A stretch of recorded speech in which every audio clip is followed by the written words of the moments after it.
Assalamualaikum warahmatullahi wabarakatuh. Salam sejahtera untuk kita semua. Alhamdulillah, puji syukur kehadiran Allah Subhanahu wa taala yang pada hari ini kita diperkenankan berkumpul untuk mengikuti materi pembelajaran pada hari ini, yaitu materi pembelajaran agenda kedua, yaitu kepemimpinan pelayanan. Sebelumnya perkenalkan saya untuk memperkenalkan diri, nama lengkap Rita Apriani, kelahiran tahun 1974 dan tempat tanggal lahir di Kota Bumi, pangkat dan golongan pembina 4A dan jabatan saya ini sebagai Widyasara Ahli Media. Dasar hukum dari pelaksanaan agenda kedua atau dasar hukum dari pelaksanaan PKP ini yang pertama adalah Undang-Undang Nomor 5 Tahun 2014 tentang Aparatur Sipil Negara, PP Nomor 11 Tahun 2017 tentang Manajemen PNS dan Peraturan Lembaga Administrasi Negara. Agenda PKP dari mata pelatihan inti dari agenda di bawah ini adalah memiliki 4 agenda atau mata pelatihannya. Yang pertama terdiri dari agenda pertama, agenda kepemimpinan Pancasila dan bela negara. Yang ada adalah agenda pengelolaan diri. Yang kedua, agenda kepemimpinan layanan, yaitu agenda kedua pengelolaan orang lain. Selanjutnya agenda ketiga, agenda pengendalian pelaksanaan pekerjaan, dan agenda aktualisasi kepemimpinan. Di sini saya akan membahas agenda kedua, yaitu agenda kepemimpinan pelayanan.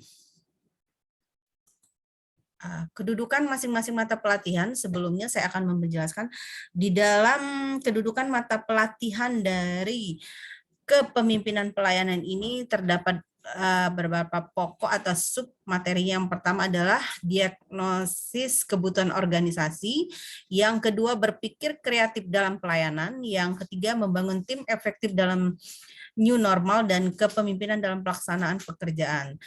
Dari keempat mata pelatihan ini, kedudukan masing-masing memiliki yang pertama diagnosa kebutuhan organisasi, membekali atau mendiagnosa seluruh isu, menentukan isu strategis unit organisasi, mengidentifikasi permasalahan yang menghambat kinerja untuk organisasi, dan merumuskan solusi mencapai kondisi yang diharapkan. Yang kedua, berpikir kreatif dalam pelayanan. Ini membekali peserta berpikir kreatif dan menerapkan dalam melakukan inovasi pelayanan dari unit organisasi. Yang ketiga, membangun tim efektif dalam kondisi new normal, artinya membangun tim di lingkungan sekarang atau yang berpartisipasi untuk pelaksanaan kegiatan pelayanan publik. Yang keempat, kepemimpinan dalam pelaksanaan pekerjaan, mengaplikasikan bagaimana seorang pemimpin melayani dan menunjukkan sikap untuk mendengar terbuka dan memiliki komitmen tinggi untuk mengajak orang lain memberikan pelayanan yang sangat sempurna atau sangat paripurna. Selanjutnya, keterkaitan antara 4 agenda ini atau agenda inti dalam PKP ini tadi sudah saya jelaskan bahwa ada agenda kepemimpinan Pancasila dan bela negara. Di sini menunjukkan bahwa perilaku seorang pemimpin kepemimpinan Pancasila dan bela negara dengan mengendalikan pelayanan publik sebagai bagian dari upaya bela negara. Itu mengelola diri ya, antara agenda kepemimpinan pelayanan itu mengelola diri dan mengelola orang lain. Selanjutnya agenda pengendalian pekerjaan, kemampuan mengendalikan kegiatan pelayanan publik dengan mengedepankan perencanaan kegiatan dan anggaran pelayanan publik, berorientasi dan manajemen mutu, adanya pengawasan dan pengenalian, serta mampu mengoptimalisasikan pemanfaatan teknologi informasi dan komunikasi. Selanjutnya keterkaitannya lagi ada dengan agenda aktualisasi kepemimpinan, mengaktualisasikan kepemimpinan melalui pengalaman atau pengendalian kegiatan dalam sehari-hari dan mampu mengaplikasikan dalam pelayanan publik yang begitu banyak perubahan yang kita hadapi. Sebelum saya memasuki strategi pembelajaran, saya akan menyampaikan dulu pola pembelajaran dalam blended learning ini, yang mana dibagi menjadi 3 tahap, yaitu ada MOC, ada distance learning, dan klasikal. Jadi intinya MOC ini Pola blended ini ada dalam pelatihan PKP ini dilakukan memadukan proses pembelajaran tatap muka di dalam kelas dan proses pembelajaran secara daring. Jadi blended R ini intinya memimpin menuju tim efektif berbasis teknologi. Jadi intinya proses pembelajaran ini kita bagaimana seorang pemimpin itu dengan mengedepankan perubahan yang begitu drastis dengan menggunakan teknologi. Di sini akan saya sampaikan jadwal atau bagaimana sih pembelajaran mandiri dalam blended kurikulum mata pelatihan ini. Yang pertama MOC. MOC ini dilaksanakan pelatihan pembelajaran mandiri melalui learning, yaitu dipertemukan di hari keempat dan di hari kelima. Proses ini kita melakukan MOC atau belajar mandiri dengan 8 jam pelajaran, keseluruhannya itu hari keempat dan hari kelima, di mana waktu pembelajaran fleksibel, memperhatikan kesiapan belajar yang dilakukan secara terstruktur, yaitu produknya adalah makalah yang dibuat internalisasi dan pokok pesertanya itu upload dari LMS yang akan kita bagikan. Selanjutnya saya perjelaskan yaitu prosesnya pembelajaran e-learning dalam bentuk blended dalam agenda kedua. Di dalam agenda kedua ini, hari ke-13 dan hari ke-14 kita melaksanakan blended ya, dengan ada async dan sinkronus, yang mana terbagi. Sinkronus ini pembelajaran agenda kedua 2 jam pembelajaran, dan asinkronus pembelajaran agenda kedua dengan 8 jam pelajaran. Setelah itu hari ke-14 async ya, asinkronus menggunakan agenda kedua 6 jam pelajaran. Selanjutnya sinkronus itu menggunakan 4 jam pelajaran. Jadi proses blended ini peserta dibagi menjadi 4 kelompok, maksimal 10 orang, fasilitator 4 orang, mungkin dibagi 4 kelompok dalam prosesnya nanti, dan masing-masing kelompok ini sudah mendapatkan coach masing-masing. Dan setiap peserta diberikan tugas individu yang diarahkan mampu mendiagnosa permasalahan yang terjadi dalam suatu dinas pekerjaan atau kelanjutan dari esai blended, dan membagi tim per kelompok mendiagnosa satu persatu isu yang sedang terjadi.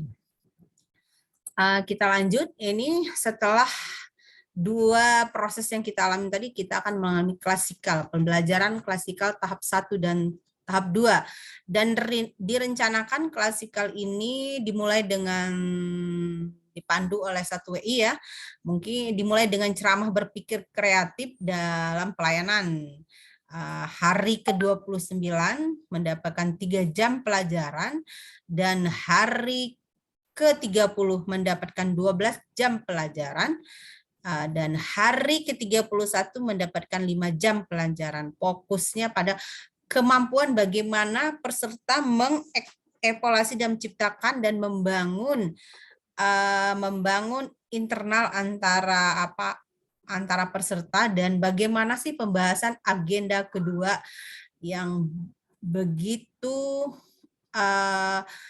menemukan isu-isu yang akan terjadi, sehingga di sini juga diperjelas dengan adanya agenda keempat, proses habitasi atau bagaimana sih penyelesaian dari pembahasan agenda 2, agenda 1, agenda 2, dan agenda ketiga.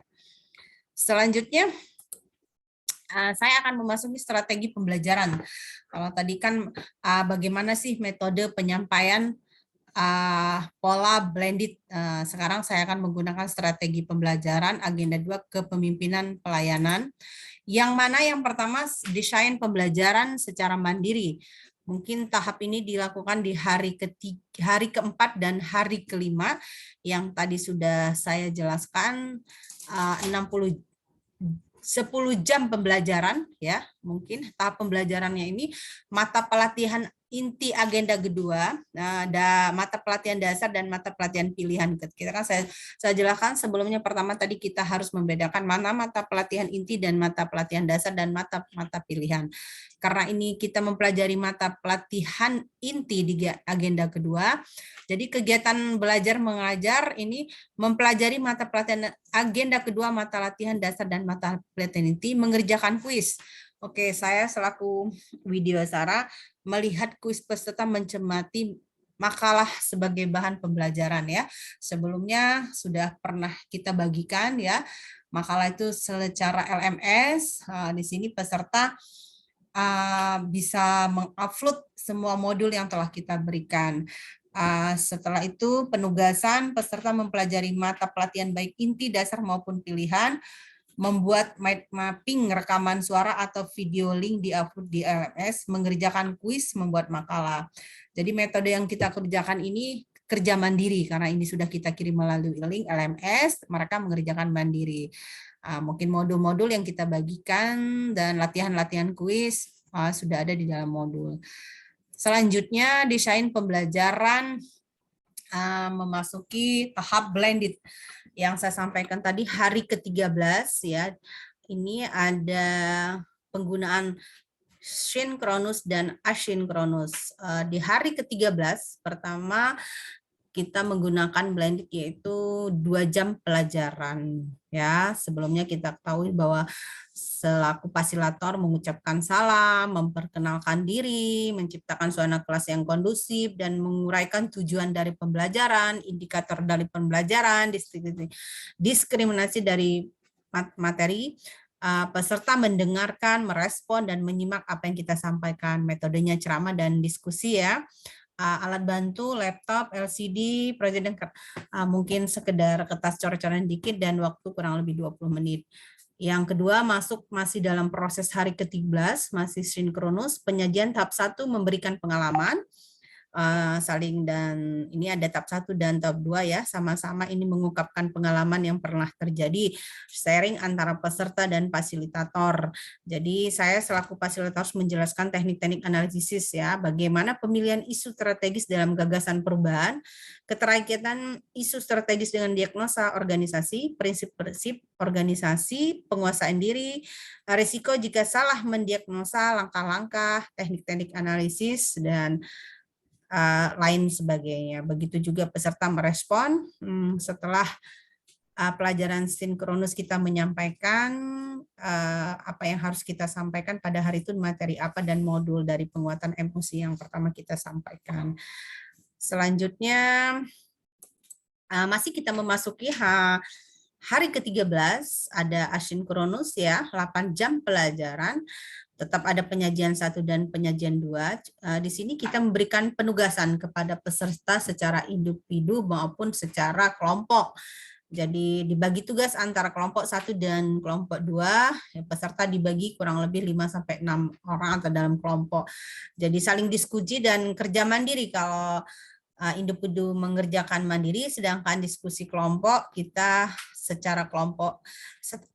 Setelah melaksanakan kegiatan ini, peserta mengirim melalui link LMS yang telah kita sediakan. Selanjutnya kita masih menggunakan di hari ke-14, tetap menggunakan pola blended ya. Asinkronus menggunakan ada 6 jam pelajaran di hari ke-14 dan asinkronus 4 jam pembelajaran. Mungkin di sini tetap sama ya, kita memberikan penugasan kepada peserta dan penugasan kelompok maupun individu. Sinkronusnya membangun suasana kondusif, penayangan motivasi, dan pengembangan diri, serta membangun rapport dan melakukan analisis kebutuhan belajar mereka. Jadi ada feedback-nya, menjelaskan kerjasama bagaimana sih hasil ke depannya dan apa yang sudah kita dapat sebelumnya. Baik, di sini juga akan saya jelaskan strategi pembelajaran klasikal, 26 pembelajaran ya, 26 jam pembelajaran selama kurang lebih 3 hari. Di sini ada klasikalnya, kita memperkenalkan pembelajaran agenda kedua, Setelahnya itu pembahasan agenda ketiga dan pembahasan agenda keempat. Semua mungkin melalui ceramah, tanya jawab, dan diskusi. Begitu pula ada pembagian kelompok, kerja kelompok, dan masing-masing peserta membuat video tentang bagaimana sih manfaat dan tujuan akhir dari mendiagnosa organisasi itu sendiri. Baik, itu saja yang dapat saya sampaikan, bagaimana strategi pembelajaran dan metode apa yang kita pergunakan dalam penyampaian pembelajaran agenda kedua, yaitu kepemimpinan pelayanan. Kurang lebih terima kasih atas partisipasinya, mohon maaf atas segala kekurangannya. Assalamualaikum warahmatullahi wabarakatuh.